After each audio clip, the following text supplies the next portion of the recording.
देवळाली कॉन्टोन्मेंट हॉस्पिटलमध्ये रुग्णांची दिशाभूल, डॉक्टरांच्या नामफलकांवर मयत डॉक्टरांची नावे. प्रतिनिधी देवळाली कॅम्प. देवळाली कॉन्टोन्मेंट हॉस्पिटलमध्ये मुख्य प्रवेशद्वार डॉक्टरांच्या नामफलकांवर मयत झालेल्या डॉक्टरांची नावे अजूनही कायम असल्याने रुग्णांमध्ये मोठा संभ्रम निर्माण होतो आहे. उपचारासाठी येणाऱ्या रुग्णांना कोणते डॉक्टर उपलब्ध आहेत हे समजत नसल्याने त्यांची दिशाभूल होते आहे. देवळाली कॉन्टोन्मेंट हॉस्पिटलमधील काही विभागांच्या बाहेर लावलेल्या नामफलकांवर मागील वर्षापूर्वी निधन झालेल्या डॉक्टरांची नावे आहेत. सध्या त्या विभागात इतर डॉक्टर कार्यरत आहेत, मात्र नामफलक न बदलल्याने रुग्ण संबंधित मयत डॉक्टरांना शोधत दवाखान्यात फिरत आहेत. त्यामुळे वेळेचा अपव्यय होऊन रुग्णांना मनस्ताप सहन करावा लागतो आहे.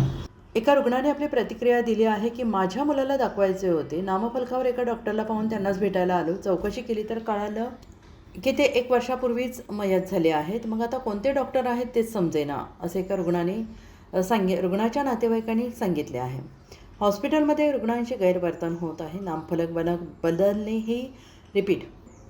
बदलणे ही कॉन्टोन्मेंट हॉस्पिटल प्रशासनाची जबाबदारी असताना याकडे दुर्लक्ष होत असल्याचा आरोप रुग्णांकडून होतो आहे.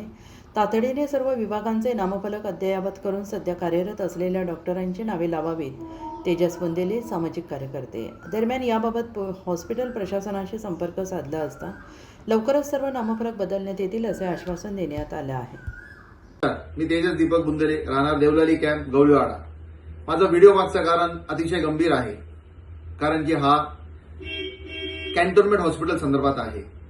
आपल्या हॉस्पिटलमध्ये 2 बोर्ड लावलेले आहेत. त्याच्यात डॉक्टरांचे नावं, वार, वेळ आणि काय उपचार करतात ते आहे. याच्यात 2nd नंबरच्या कॉलमवर मनीष बोत्रा सरांचं नाव आहे. या माणसाचा मृत्यू 1 वर्ष पहिले झालेला आहे.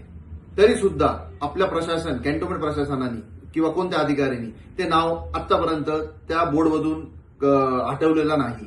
त्याच्यामुळे लोकांची भरपूर दिशाभूल होतीये आणि लोकांना मानसिक त्रास होतोय.